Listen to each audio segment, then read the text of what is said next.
You want to support Roland Martin Unfiltered? Be sure to join our Bring the Funk fan club. Every dollar that you give to us supports our daily digital show. There's only one daily digital show out here that keeps it black and keep it real as Roland Martin Unfiltered. By going to RolandMartinUnfiltered.com, you can make this possible. Bob Mueller, of course, has ticked off Donald Trump and his people when he came out yesterday and spoke about his report. Now, he didn't say anything new, but this is what actually changed the game. By him speaking and by him countering what Barr said, the Attorney General, he has forced the conversation back to the report, the one that people didn't read. Press play. Now, I have not spoken publicly during our investigation. I'm speaking out today because our investigation is complete. The Attorney General has made the report on our investigation largely public.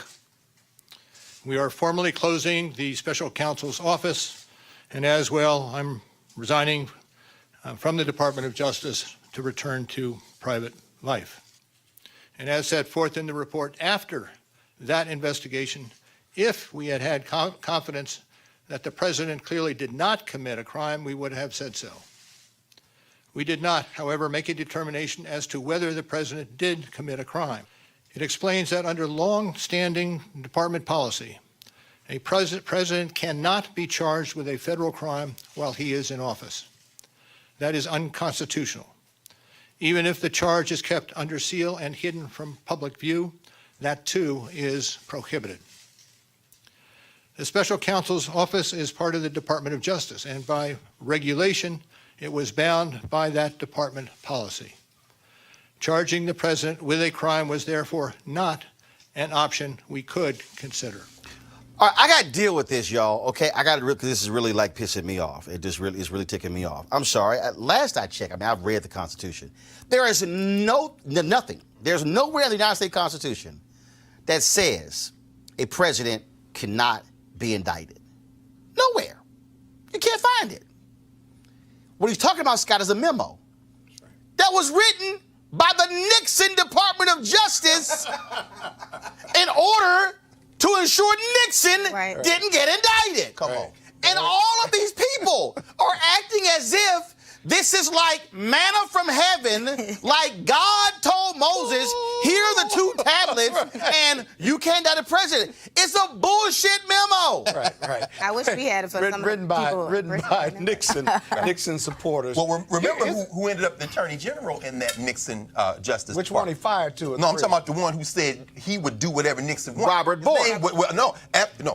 William Rehnquist went over there, and Bork was over there, and John Roberts clerk for William Rehnquist. You see, these people think generationally, but let's think about this for a second. It's very important what you just raised. Mueller believes in America to a fault. I think what Mueller is saying, basically what he's maybe afraid of is, if he indicts the president of the United States, now you've thrown this country into chaos. He don't want to set no precedent. It's already in chaos. Well, but it's already but what I'm saying is, here's my problem with that. You know what I'm saying? But here's my problem with that, and that's what that nonsense Nancy Pelosi is saying. Yeah. Right. But the Constitution clearly lays out high crimes and misdemeanors. Yes. The Constitution has created a provision that a president can be removed. Right. And my problem is these people in D.C. have walking around like, oh, no, you can't touch the president. I mean, and that's why when Trump came in, he was like, oh, hell, I can do what I want to do. Yeah, but it's a political, the reason the memo lives, remember, it lives in DOJ. It's never been challenged. And so it ought to be challenged. It should be put in the shredder. It's policy. It's not law, okay? So one, that's never been challenged. Two, they extrapolate other parts of the Constitution and say the impeachment, which is a political process, is what you do with the president, and if it's a federal crime, because they say high crimes and misdemeanors. Now, that may be true, but no one is above the law. And the reason that is unsettling is because if Donald Trump shot somebody or set somebody on fire on the lawn like that gentleman did yesterday, and we all observed it on video, are you saying that the president couldn't be charged? Yes. No. If Mueller is absolutely right about this, and I think he punted because he could have challenged all of this, if he's right, then there is one person above the law. And impeachment isn't a crime. Impeachment means you get removed from office. But that begs the question, well, what if I do commit a crime, I can just walk away. Well, that's nonsense. Or do I have to be charged by the state if I kill somebody while I'm in office? And this is the thing that, Martellus, is driving me crazy. It's because literally what they are saying is that, yes, everybody in America, except the president, can get charged. And that's what you're left with. Spirity Agnew was vice president under Nixon. That's true. Got charged. It's tax evasion. What? Had to resign. At the state level, though. Yeah, but no, I got you. But he's the vice president. Yep. Right. They are making the argument that, oh no, president is just totally untouchable limits, yeah. and can do what the hell he wants, because the logic was he would be too busy being president if he got charged. No, wrongdoing is wrongdoing. Yeah, I think the other thing now that changes too is I think we're in a display culture, so everyone worries about how things look and not how things are, you know, so I feel like they feel like it's a reflection on America, how it's look, because now more people can see what's going on in America, so they feel like, hey, if we do this, then Russia sees us, this place sees us, everyone can see that we're in turmoil right now, so I think they kind of move from a point, but I don't think there are any moral victories in politics. Not at all. But Pelosi's just like a problem. moral move, Hold on, guys. to me, yeah, Pelosi's it's like- problem. Yeah, It that's may be Mueller. a political Yeah, process, yeah, he has but morals. she is Right, yeah. politicizing whether to move for impeachment or not, because she knows that he won't be impeached in the Senate.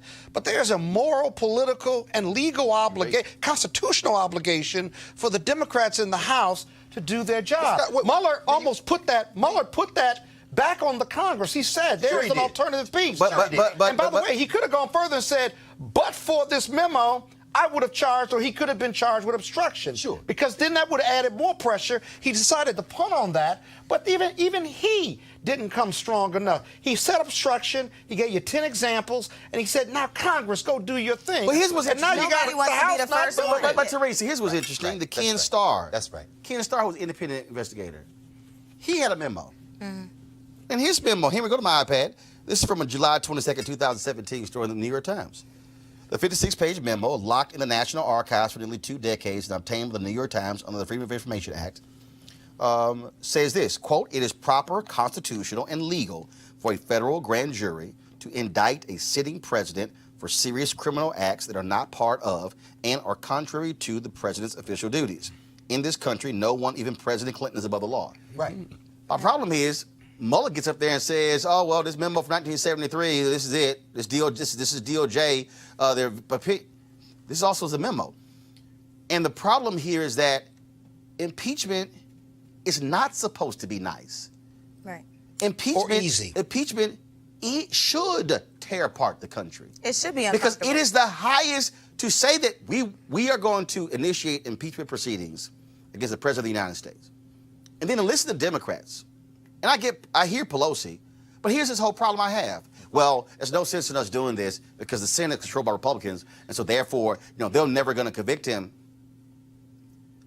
Richard Nixon was never impeached by the House. There were impeachment hearings. The hearings were so destructive that they said, player, Howard Baker, the long walk up the driveway. Mr. President, it's time for your ass to go. Because if this continues, we will be forced to vote to impeach you. Nixon resigned before there was even a vote. Right. I hear Pelosi's point, but I'm like, what are you talking about? So what? The hearings allows the public to actually listen to what's in the report. We deserve and that. listen to witnesses. Ideally. And what happened? It was in the low 30s approval ratings, the numbers to impeach Nixon. By the time they got through those hearings, it was above 50+% because the public was like, he did what? And he did what? And he did what? Oh yeah, he got to go. And that's why, and so, and again, so to listen to them, because what the Democrats are trying to do is, if we could just wait for the election. That's what Obama did in 2016. And didn't release the report on Russia. Teresa. And I think, I think everybody's waiting for the process. I don't think. How do you wait for the process when you There- are the process? You are Or the you process, drive but the nobody process. wants to be the first one to start that process. But Mueller is why holding not? back. But here's the Pelosi's holding problem. back. When you were sworn in, Right. you were sworn to protect and uphold the Constitution from enemies foreign and domestic. As Elizabeth Warren said on The View, I was sworn in to uphold uphold the Constitution. Not Democrat, not Republican, not Trump, not Obama, the Constitution. And that's why you have Representative Amash, Republican from Michigan, who's taking heat by saying, I'm sorry, I read the report. This man committed obstruction of justice. And so that's what they're fearful of. If more individuals are more elected, because I doubt that most of the city Hell no, they haven't read it. They barely read the 4-page memo. So if more people start to read it, if it goes more out into the, I mean, it is out there. I'm actually on page 300. So if more of it's out there, and I think the process of the hearings actually start to take place, then yes, the proceedings will happen. And they're mad, Martellus, because by him coming out, basically saying, y'all ain't read my damn report, I'm trying to tell you to read it, he is now forcing another conversation because Barr tried to play everybody. Right. Yeah. Barr tried to shade it. Now, you can't shade it when Mueller says, if we were convinced that he did not commit a crime, we would have said so. That's him saying his ass committed a crime. Go. Yeah, I think that the whole thing is that in a democracy, the people deserve to have the information to make the decisions that need to be made. So right now, it's a deprivation of information, which if we don't have information and people aren't reading these things, they should be able to sit and listen to the conversation happening in real time. So therefore, they can make, the people as a large can make the decision that needs to be made. But now by not going to hearing, by not charging them, we don't get a chance to have access to information in a digestible way for the majority of the population to be able to understand what's happening. Because not too many people don't even read books. So you can't expect them to pick up the Mueller report and go read that and really. They'll watch TV. Well, you can get first of all, let me watch the hearings. Right, precisely. That's the key. Henry, go to my iPad real quick. Shout out to LaToya Alter. She contributed $1.99. Hey, the iPad. She contributed $1.99 to the show. She said, "This is impeachment dollars." She got 2 on it. She said, I put 2 on it. And so if y'all can give to the show on the YouTube channel. So y'all can do that. Money for your fan club because of the impeachment. What you keep saying, Roland, by explaining these things in ways people can grasp them now. And then, Teresa, I'm glad you said that, because when you begin to read the report, which is for sale for dirt cheap all over the country, you can get it online, right? For free. Free PDF, right? What you read is what he has done. But, I mean, again, Marcel, I think the point you're raising, brother, our people are not reading.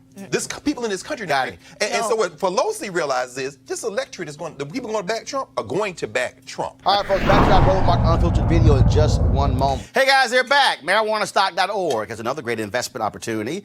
If you were lucky enough to invest in their last crowdfunding campaign, you know they raised a lot of money in just a few months investing in legal marijuana farms. Those additional investors now own shares of a publicly traded company. They're on fire. Now, of course, many of you missed it the first time. Now you have a second shot. They have a new investment opportunity that is as good or, if not better, than the last time. I'm talking about industrial hemp CBD. For those who don't know, the hemp plant is the cousin to marijuana with a much higher concentration of CBD, which means hemp CBD gives you all of the medical benefits of marijuana without getting you high. Until recently, hemp farming was practically illegal in the United States and heavily regulated by the DEA. However, the 2018 Farm Bill recently passed in Congress, making it legal to grow hemp CBD in the U.S. and creating one of the largest commodities worldwide. They need land to grow all of the plants. This makes for an incredible investment opportunity, and that's where our good friends at 420 Real Estate come in. Their business model is simple. They buy land that supports hemp CBD grow operations and lease it to licensed hemp-paying tenants. Now, that's right. They are hemp CBD landlords, and you can get in on the action. You can invest in this crowdfunding campaign for as little as $200 up to $10,000. Like I said, you don't want to miss out. You should certainly join the folks who are investing. You can go to marijuanastock.org, marijuanastock.org, to get in the game, and you should do it now. Now back to your Roland Martin Unfiltered video.